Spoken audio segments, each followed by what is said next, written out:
I grew up in a fairly poor family, but I still had the privilege of wearing tailor-made shirts right through my childhood. The reason is because my father was a tailor and he actually specialized in making shirts, although he made other things too. And then there came a point in my childhood where it was actually, you could actually buy cheap shirts very cheaply, and so my dad then started to buy ready-made shirts.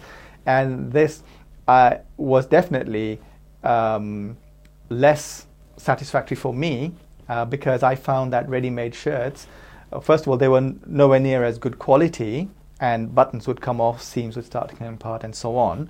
But also the fit wasn't quite right for me. Because I've got relatively long arms, then I found that a shirt that fitted me around the collar, around the neck, the sleeves were too short, and that the cuffs were a bit tight fitting. So I'm a big believer in tailor-made shirts.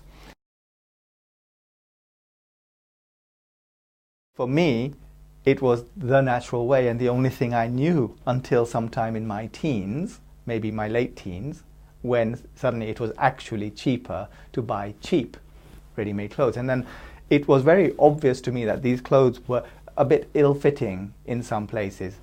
And they were not necessarily flattering.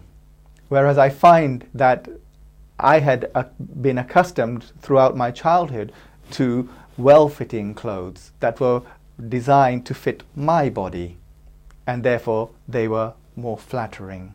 There's also another benefit, which is that because you feel good and you look good and your clothes are flattering, I think it makes a very positive impact on other people, a positive impact about you. So it makes the right first impression, which puts people in a sort of a certain frame of mind to be to view you, if you like, in a better light.